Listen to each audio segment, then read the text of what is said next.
উপরে একটু ধন্যবাদ দিয়ে দিন। বিসমিল্লাহির রহমানির রহিম। নাহমাদুহু ওয়া নুসাল্লি আলা রাসূলিল কারীম। আজকে উপস্থিত জামাত ইসলামীর কেন্দ্রীয় নেতৃবৃন্দ এবং সাংবাদিক বন্ধুরা, আসসালামু আলাইকুম ওয়া রাহমাতুল্লাহি ওয়া বারাকাতুহু। প্রথমে আমি আপনাদের কাছে দুঃখ প্রকাশ করছি বিলম্বের জন্যে। আসলে ট্রাফিক জ্যাম অতিক্রম করে এখানে আসতে হয়েছে, তো সেই কারণেই বিলম্বটা আমার হয়েছে। সেই জন্য আমি আবার আন্তরিক দুঃখ প্রকাশ করছি। বিসমিল্লাহির রহমানির রহিম। জুলাই জাতীয় সনদের ভিত্তিতে ফেব্রুয়ারিতে নির্বাচন সহ 5 দফা দাবিতে আন্দোলনের কর্মসূচি ঘোষণার লক্ষ্যে বাংলাদেশ জামাত ইসলামী আয়োজিত সংবাদ সম্মেলন। প্রিয় সাংবাদিক বন্ধুগণ, আসসালামু আলাইকুম ওয়া রাহমাতুল্লাহি ওয়া বারাকাতুহু। দেশের এক গুরুত্বপূর্ণ সময়ে আজ আমরা আপনাদের সামনে উপস্থিত হয়েছি। বর্তমানে বাংলাদেশ একটি রাজনৈতিক সংকটের মধ্যে দিয়ে সামনে অগ্রসর হচ্ছে। 2024 সালের জুলাই আগস্টের সফল গণঅভ্যুত্থানের পর স্বৈরাচার শেখ হাসিনা পদত্যাগ করে দেশ ছেড়ে পালিয়ে যায়। দেশের প্রশাসনিক কাঠামো ভেঙে পড়ে। দেশে কোনো সরকার না থাকায় সাংবিধানিক শূন্যতার সৃষ্টি হয়। সংবিধানের অনেক বিধানাবলী অকার্যকর হয়ে পড়ে।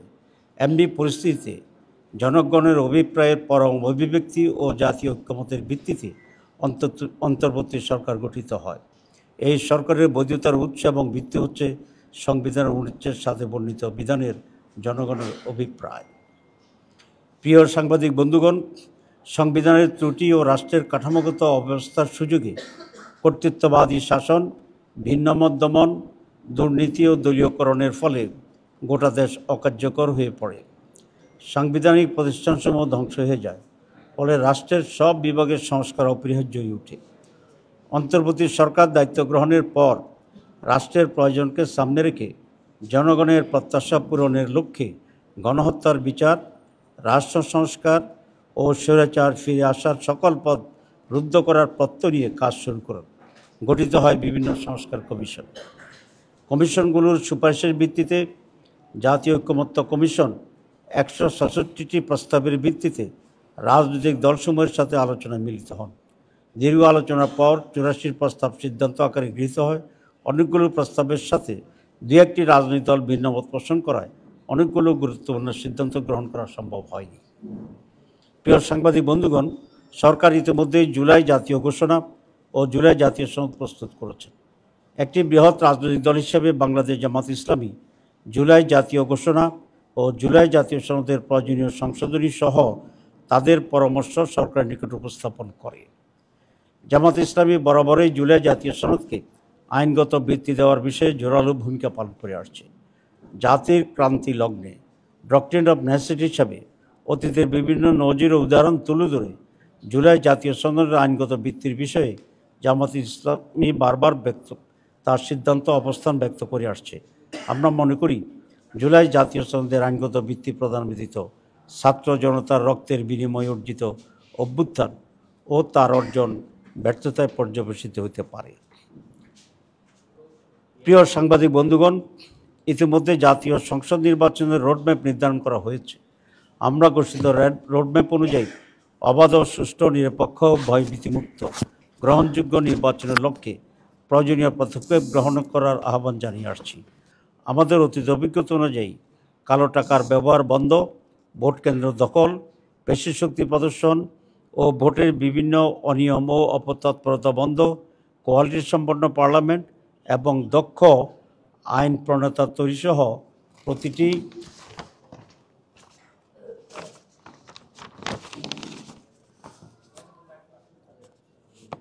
প্রতিটি ভোটারের মূল্যায়নের লক্ষ্যে পিআর পদ্ধতিতে নির্বাচনের জন্য জোর দাবি জানিয়ে আসছি। বাংলাদেশের অধিকাংশ রাজনৈতিক দল, বুদ্ধিজীবী, সাংবাদিক, কলামিস্ট, লেখক, গবেষক, শিক্ষাবিদ ও নানা শ্রেণী পেশার মানুষ পিআর পদ্ধতিতে নির্বাচনের দাবির সাথে একমত পোষণ করেছেন। প্রিয় সাংবাদিক বন্ধুগণ, আমরা লক্ষ্য করছি জনগণের দাবিসমূহ কার্যকর করার কোনো পদক্ষেপ গ্রহণ করা হচ্ছে না। এমত অবস্থায় জনগণের দাবি আদায়ের জন্য গণ আন্দোলনের কোনো বিকল্প নেই। তাই জুলাই জাতীয় সনদের ভিত্তিতে আগামী ফেব্রুয়ারিতে অবাধ, সুষ্ঠু, গ্রহণযোগ্য নির্বাচন এবং জনগণের ভোটের প্রতিষ্ঠার মাধ্যমে বাংলাদেশকে একটি ন্যায়ভিত্তিক ও জবাবদিহিমূলক গণতান্ত্রিক রাষ্ট্র গড়ে তোলার লক্ষ্যে বাংলাদেশ জামাত ইসলামের পক্ষ থেকে আজ 15ই সেপ্টেম্বর আন্দোলনের 5 দফা গণদাবি জাতির সামনে তুলে ধরছি। দাবিসমূহ: জুলাই জাতীয় সনদের ভিত্তিতে আগামী ফেব্রুয়ারিতে নির্বাচন আয়োজন করা। 2, আগামী জাতীয় নির্বাচনে উভয় কক্ষে পিআর পদ্ধতি চালু করা। 3, অবাধ, সুষ্ঠু ও গ্রহণযোগ্য নির্বাচনের লক্ষ্যে সকলের জন্য লেভেল প্লেইং ফিল্ড নিশ্চিত করা। 4, ফ্যাসিস্ট সরকারের সকল জুলুম, নির্যাতন, গণহত্যা ও দুর্নীতির বিচার দৃশ্যমান করা। 5, স্বৈরাচারের দোসর জাতীয় পার্টি ও 14 দলের কার্যক্রম নিষিদ্ধ করা। উক্ত দাবিসমূহ বাস্তবায়নের লক্ষ্যে নিম্নোক্ত কর্মসূচি পালন করা হবে ইনশাআল্লাহ। 1, 18 সেপ্টেম্বর রাজধানী ঢাকায় সমাবেশ ও বিক্ষোভ মিছিল। 19 সেপ্টেম্বর দেশের সকল বিভাগীয় শহরে বিক্ষোভ মিছিল। 26 সেপ্টেম্বর দেশের সকল জেলা উপজেলায় বিক্ষোভ মিছিল।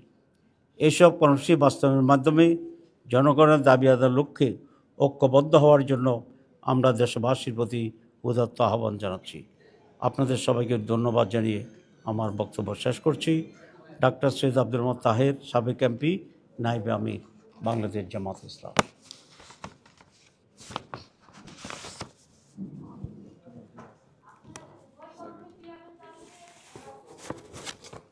জি জি, এটা তো আমরা শুরু থেকেই করেছি। আমরা শুরু থেকেই উভয় কক্ষে পিআর চেয়েছি এবং 25টি দল পিআরের পক্ষে, 31 দলের ভিতরে এ ব্যাপারে পিআরের ব্যাপারে আমরা মেজরিটি রাজনৈতিক দল একমত। একটু ডিফারেন্স হচ্ছে এই 25 দলের ভিতরে যারা ঐক্য কমিশনে অংশগ্রহণ করেছিল 31টি দল, অনেকেই আপার হাউসে পিআর চেয়েছেন। আমরা এবং আরও কিছু দল 2 কক্ষেই পিআর চেয়েছি, আপার আর লোয়ার। কিন্তু পিআরের ব্যাপারে 25টি দলই একমত। কোয়ালিটি ডিফারেন্স হয়েছে।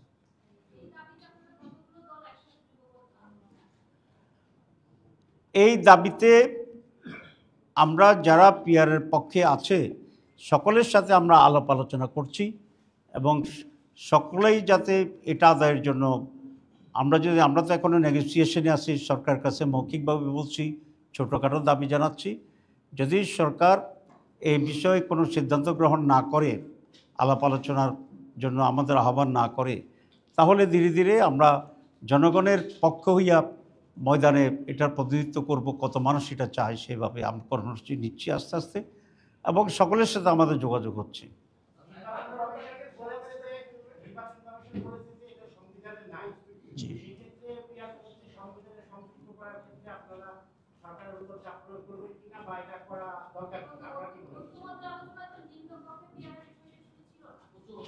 জি জি জি, আমরা প্রথম কথা হচ্ছে ইলেকশন কমিশন যে বক্তব্য রেখেছেন তার বক্তব্যটা বিভ্রান্তিমূলক।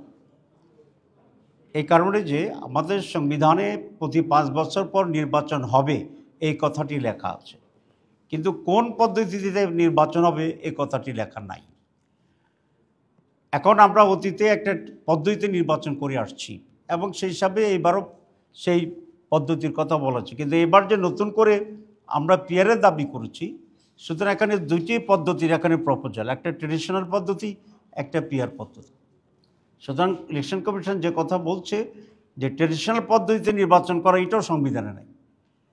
সুতরাং যেহেতু 2টা দাবি আছে, 2টা দাবি নিয়ে আলোচনা হওয়া উচিত, ইলেকশন কমিশন আলোচনা করা উচিত যারা এই দাবি করছে, এবং তারপরে একটা ফয়সালা হওয়া উচিত। এইটা নির্ধারণ না করে একতরফাভাবে আগের নিয়মে ইলেকশন কমিশনের রোডম্যাপ ঘোষণা করাটা একটি অন্যায় হয়েছে বলে আমরা মনে করি। আর একটি কথাকে বলে যে সংবিধানে নাই, আরেকটি দ্বারা বুঝাতে চেয়েছেন আরেকটা সংবিধান আছে, তাহলে এটা এক ধরনের বিভ্রান্তি এবং এটা ভুল তথ্য। আর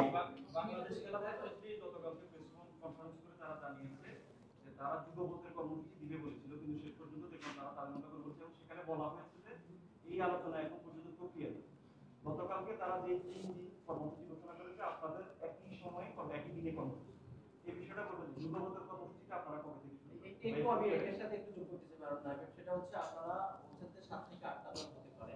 সেক্ষেত্রে আমি ও একটা দলের কথা হচ্ছে আর এনসিপি এবং এবি পার্টি তারাও বলেছে যে তারা উচ্চ কক্ষে পিয়ার চায়, নিম্ন কক্ষে পিয়ার চায় না। যে যুগপথ আন্দোলনের কথা আছে এই দুইটা উচ্চ কক্ষে পিয়ার নিম্ন কক্ষে পিয়ার পদ্ধতি বাদ দিয়ে বাকি গ্রুপে তো তারা যুগপথ আন্দোলনে যাবে, বাট নিম্ন কক্ষে পিয়ার এটা তারা চায় না। তারা শুরুতে আপনাদের যুগপথ আন্দোলন চাচ্ছিলেন, এটা একটা ধাক্কা গেল কি না? এটা কোনো ধাক্কা হয় নাই, ধাক্কা খায়ও নাই, কেউ ধাক্কা দেয়ও নাই। এখানে যেটা আমরা বলেছি সেটা হচ্ছে 25টি রাজনৈতিক দল আউট অফ 31 পিয়ারের পক্ষে, এবং আমি সেটা আপনাদের ইতিমধ্যে বলেছি যে কোয়ালিটি এবং কোয়ান্টিটির ব্যাপারে আমাদের পার্থক্য আছে।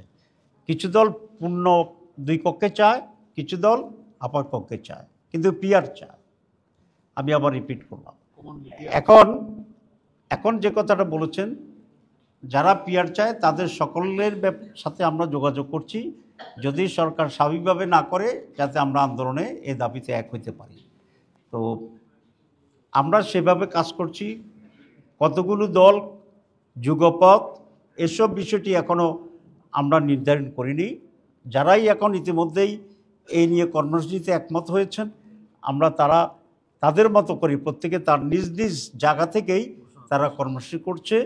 এখনও এটাকে আমরা যুগপথ বলতে চাচ্ছি না, এটা সেরকম কোনো সিদ্ধান্ত সেরকম হয়নি। কিন্তু যেহেতু দাবি এক, প্রত্যেকে তার মতো করেই আন্দোলনে নামবে, বক্তব্য রাখবে, এটা প্রত্যেকটি দলের নিজ স্বার্থী।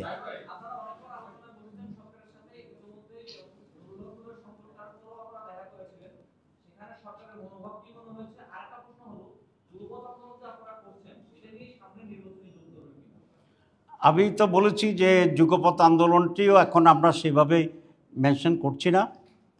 যেহেতু দাবি একরকম, প্রত্যেকটি দল তার মতো করেই মাঠে কর্মসূচি দেবে বা দিচ্ছে। এখানে নির্বাচনী জোটের বিষয়টি এখানে আসছে না, এটা আরও সময়ের ব্যাপার, আমরা দেখছি। তবে জুলাই চেতনায় বিশ্বাসী সকল দলের সাথেই আমরা একটা সুন্দর, অবাধ এবং আন্ডারস্ট্যান্ডিং নিয়ে নির্বাচন করা যায় কিনা আমরা এটা আলোচনা করছি।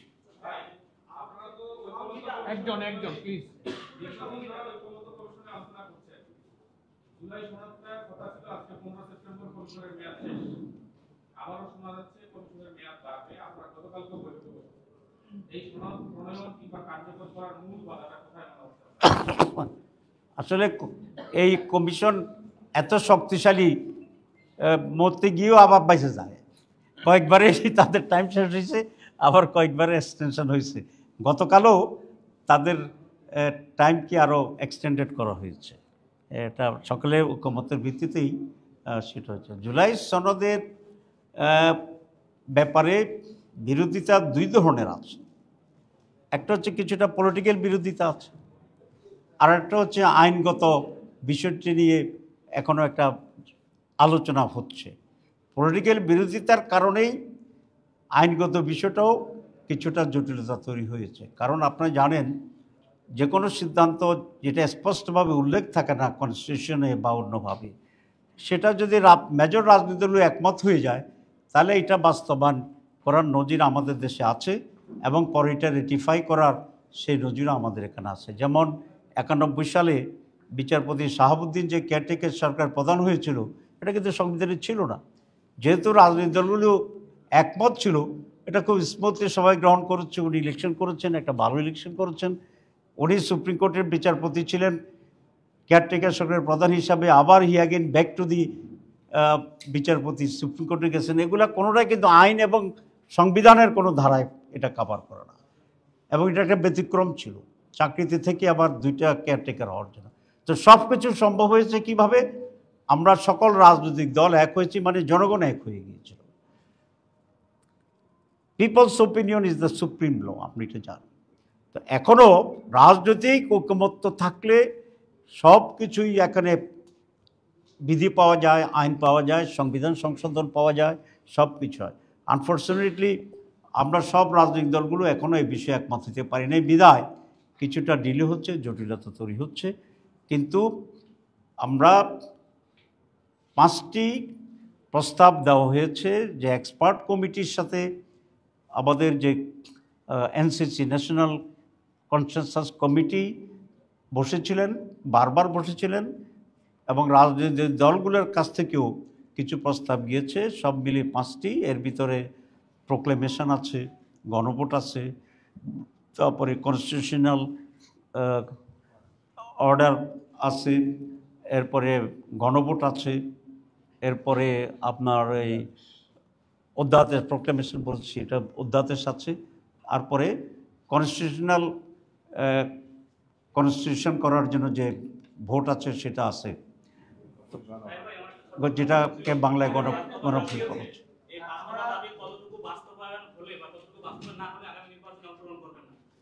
আমরা তো নির্বাচনে অংশগ্রহণ করব না, এটা কখনো বলি নাই। আমরা বলছি এই দাবিগুলো যেগুলোর ব্যাপারে আমরা ঐকমত্য পোষণ করেছি, সেই দাবিগুলো আইনগত ভিত্তির মাধ্যমে নির্বাচনের আগেই বাস্তবায়নযোগ্য করতে হবে। এটা হচ্ছে আমাদের দাবি। আমরা আশা করি এই দাবি পূরণ হবে এবং সকলে মিলে এই ফেব্রুয়ারিতে আমরা একটা ভালো নির্বাচন করতে পারব। এখন ওর প্রশ্ন, এখন ওরটা নেই, ও কয়েকবার ট্রাই করছে।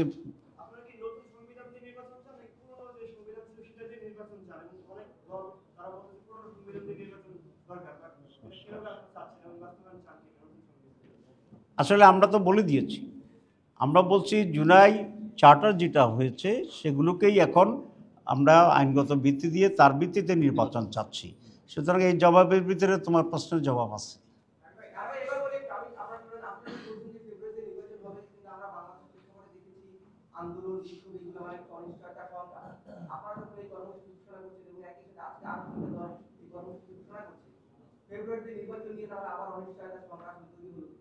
না, এটা আমি মনে করি না, কারণ আরও 5 মাস সময় আছে, এর ভিতরে এই সমস্ত দাবি পূরণ করা, তারপরে জুলাই চার্টারকে আইনগত ভিত্তি দেওয়া, গণভোট যদি প্রয়োজন হয় গণভোট করা, এই সব কিছুই এটা এর ভিতরে সম্ভব।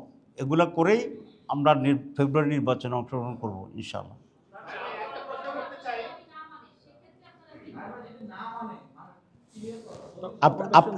আপনি করেন মাঝখানে।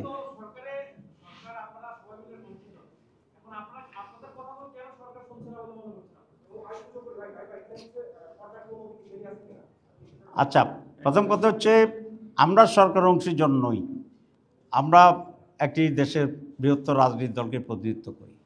সরকার মানছে না, তাদের নিজস্ব একটা চিন্তা কি সেটা তারা ভালো জানে। আর 2 নম্বর হচ্ছে না মানার জন্য তো কোনো রাজনৈতিক শক্তি থেকে চাপ থাকতে পারে, দ্বিমত থাকতে পারে। সুতরাং যেহেতু এটা নন পলিটিক্যাল ইন্টারিম গভর্নমেন্ট, তো এবং তাদের নিজস্ব কোনো পলিটিক্যাল রিপ্রেজেন্টেশন নাই, সুতরাং তারা অনেক সময় এদিক ওদিক হেলতে পারে সিচুয়েশনকে কেন্দ্র করে।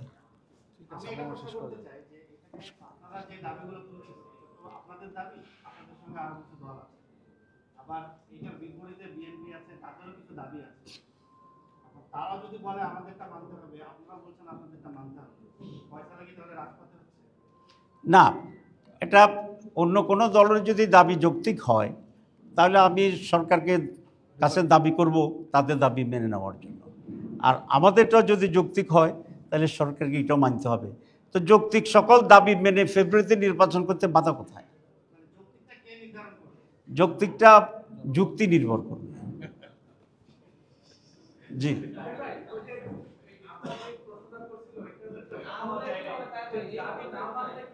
সেই সময় দেখা যাবে। আচ্ছা, দাবি না মানলে কি করব এটা এখন আমরা মাথায় নিতে চাচ্ছি না। আমরা আশা করি আমাদের দাবি যৌক্তিক, দাবি সরকার মানবে, মানলেই দেশের জন্য কল্যাণ হবে। এটা সকলের দাবি, এটা একটা দলের দাবি না, এটা সকলের দাবি। জি, শেষ। গুরুত্বপূর্ণ প্রশ্ন নাই? জি, কোন জায়গায় এটা আমরা জানবেন আপনার। এটা এখন আর আওয়ামী লীগের মতো তো গোপনে মিটিং করি না যে জানানো যাবে না। এখন we are open, will give, আমরা প্রেস রিলিজ করে দেবো। জি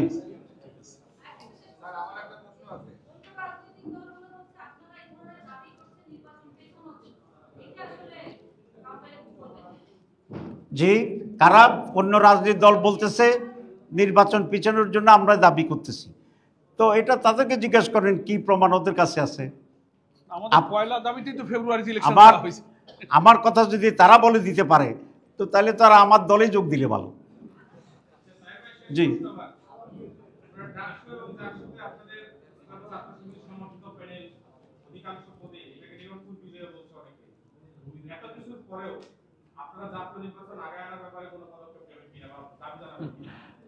আচ্ছা, প্রথম কথা হচ্ছে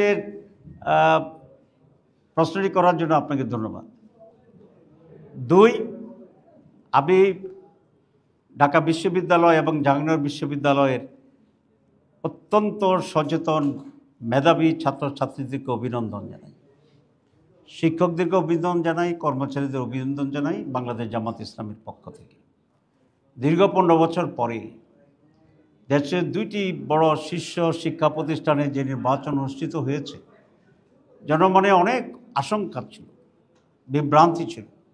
আলহামদুলিল্লাহ সব কিছু কাটিয়ে দিয়ে দুটো অত্যন্ত সুষ্ঠু নির্বাচন হয়েছে এবং সেই নির্বাচনে ছাত্রছাত্রীরা একটা অত্যন্ত সঠিক সিদ্ধান্ত নিয়েছেন। তারা আদর্শকে ভোট দিয়েছে, নৈতিকতাকে ভোট দিয়েছে, উন্নত চরিত্রকে ভোট দিয়েছে, মেধাবীদেরকে ভোট দিয়েছে এবং ক্রিয়েটিভ শক্তিকে তারা ভোট দিয়েছে, আধুনিক শক্তিকে ভোট দিয়েছে। আপনারা দেখেন ইসলামী ছাত্র শিবির এই 1 বছরে সেখানে অনেকগুলো ওয়েলফেয়ার অ্যাক্টিভিটি সেখানে করেছে। হলে হলে তারা সুপেয় পানির ব্যবস্থা করছে, তারপরে মেডিকেল ক্যাম্পের ব্যবস্থা করেছে, নানাভাবে ছাত্রছাত্রীদের কল্যাণমূলক কাজ করেছে এবং নির্বাচিত হওয়ার এই কয়েকদিনের ভিতরেই আমি জানি যে ওরা বেশ কয়েকটা স্টেপ নেওয়ার জন্য চেষ্টা করতেছে। তারা কালকে ইবনে সিনে গিয়েছিল, সেখানে মেডিকেল কলেজ হসপিটালগুলো কলেজ ইউনিভার্সিটি ক্যাম্পাসে তারা ছোট ছোট করে মেডিকেল সেন্টার তৈরি করতে পারে কিনা গুচ্ছর জন্য। আমি শুনেছি তারা বিভিন্ন কোম্পানির সাথে আলাপ করেছে, একটা জব এক্সিবিশন তারা করবে যেখানে অনেকগুলো বড় কোম্পানি অংশগ্রহণ করবে এবং স্পট জব দেওয়ার ব্যাপারে তারা চেষ্টা করছে। এই যে ইনোভেটিভ ক্রিয়েটিভ যে চিন্তা, পজিটিভ যে চিন্তা, এটা ডাকসুতে অতীতে তো কেউ করেনি। সুতরাং কারা দেশের জন্য, ছাত্রদের জন্য, মানুষের জন্য কাজ করবে, এটা কিন্তু এবার মেধাবী ছাত্রছাত্রীরা এটা টের পেয়েছে, সিলেক্ট করেছে and they render their support even. আমি একটি ছোট্ট উদাহরণ আপনাদের দিই। একটা টায়ার ব্যবসায়ী, তার এক মেয়ে ঢাকা ইউনিভার্সিটিতে পড়ে, তো তিনি বলেছেন মেয়েকে যে ইউনিভার্সিটি যাবা না আজকে ভোট দিতে, মেয়ে বলছে না ভোট দিতে যাব না। তো উনি একটু বিএনপি পক্ষের লোক, বলছে না তুমি যাও, গিয়ে ছাত্রদলকে একটা ভোট দাও। তো মেয়ে বলছে আমি যাব না, যদি যাই তবে আমি ছাত্র শিবিরকে ভোট দেব। তো বাপ বিস্মিত হয়েছে। মেয়ে, আপনারা যেগুলো আমাদেরকে বলেন অন্যরা যে একেবারে বোরকা পরা, মুখ ঢেকে আছে, এ লাগে সেই লাগে, শব্দটা বললাম না যদি ফ্রেশ, সে কিন্তু ওই টাইপের মেয়ে না। আপনারা যাদেরকে আধুনিক বলেন, আমরা কিন্তু আমাদেরকে আধুনিক বলি, ঠিক আছে? তো ওরকম আধুনিক মেয়ে। তো বাপ বিস্মিত হয়েছে যে আমার এই মেয়ে শিবিরকে কেন ভোট দিবে। তো মেয়ে বলছে যে বাবা, ওরা তো আমাদের জন্য সুপেয় পানির ব্যবস্থা করছে ইসলামী ছাত্র শিবির, এবং সেই জন্য আমি শিবিরকে ভোট দেবো। তো সেই জন্য বলেছি থিংস ইজ চেঞ্জিং, এটা আমাদের মাথায় রাখতে হবে।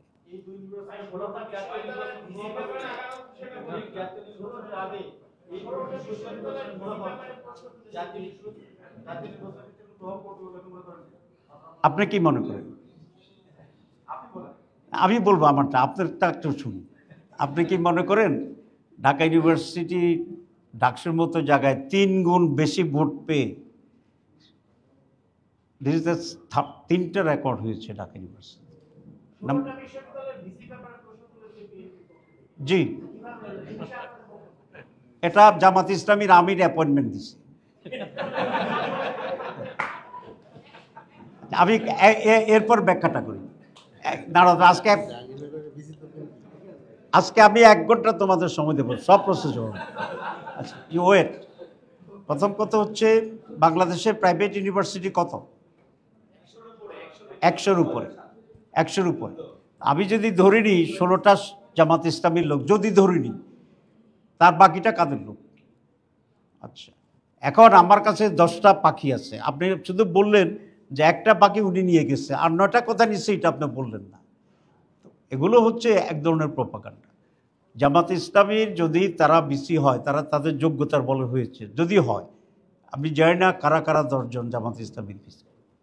2 নম্বর হচ্ছে সব বাকিগুলো তাহলে আরেকটা পার্টির। তো তাহলে সেভাবে যদি আমরা বিতর্ক করি, তো তাহলে কি সলিউশন পাওয়া যাবে? আমরা তো এটা জানি 3টা সচিব জামাত ইসলামীর, সচিবের সংখ্যা হচ্ছে 100, তাহলে বাকি 97টা কার? এখন কথা হচ্ছে আমরা তো এগুলো বলি না। আমরা কেন বলি না? আমরা সব নেগেটিভ নোংরা রাজনীতিকে পরিহার করতে চাই, ঠিক আছে? আমাদের এটাই তো প্রমাণ হয়েছে যে ঢাকা ইউনিভার্সিটিতে শিবিরের সমর্থন, মানে মেধাবী অধিকাংশ ছেলেই শিবিরের পক্ষে। তো মেধাবী আছে না আমাদের ছাত্রই তো মেধাবী। ক্লাসের 1st, 2nd, 3rd সবসময় ছাত্র শিবির ছিল এই 15 বছর ছাড়া। তো ওরা মেধার ভিত্তিতে হচ্ছে। যেমন Jahangirnagar university, Jahangirnagar university vice chancellor তো ডিক্লার্ড নন ভেটারান বিএনপি, এবং সেই কারণে নাটকও বেশি হয়েছে এখানে। যে নাটক হয়েছে 12,000 ভোট করার জন্য 48 ঘন্টা সময় লাগছে। তো এসব নাটক আপনারা দেখতেছেন না। আমি আপনাদের মধ্যে একটা অনুরোধ করি, সেটা হচ্ছে প্লিজ দেশের জন্যে সাদাকে সাদা বলা, কালোকে কালো বলা, সঠিক তথ্য তুলে ধরা আপনাদের জাতির সকলের দায়িত্ব। একজন ইউনিভার্সিটি পিছে how he can make so much delay, মানুষ তার এফিসিয়েন্সি সম্পর্কে প্রশ্ন করছে না। জাহাঙ্গীরনগরের ইউনিভার্সিটির ম্যানেজমেন্ট নিয়ে পত্রিকায় প্রশ্ন আসছে না। তাহলে একটা ইউনিভার্সিটির ম্যানেজমেন্টের যদি ত্রুটি, এই ইউনিভার্সিটির প্রতি বাংলাদেশের মানুষের কনফিডেন্স কোন লেভেলে যাবে? এটা শুধু শিবিরে জিতছে বিদায় আপনি এদিক ওদিক করছেন। This is not the very big issue. Big issue হচ্ছে যে আপনি কোন স্ট্যান্ডার্ডের মানুষ, এটা মানুষকে দেখালেন। তো এইভাবে কি দেশ চলতে পারে? এই দেশ রক্ষার দায়িত্ব আপনাদের সকলের।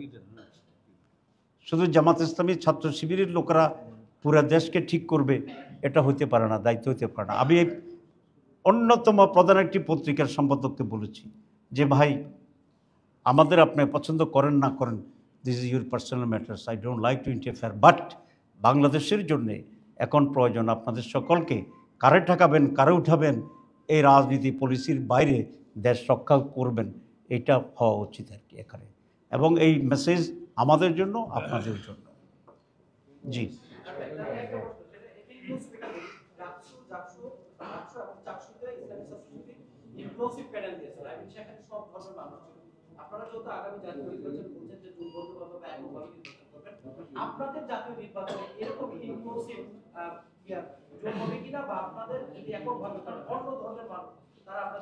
আমরা বাংলাদেশ জামাত ইসলামী অলওয়েজ ইনক্লুসিভ পলিটিক্সে বিশ্বাস করে এবং আমরা আমাদের এই নীতি অব্যাহত রাখার চেষ্টা করব। Thank you very much. Enjoy করি একটু, 1 মিনিট। জি বলেন।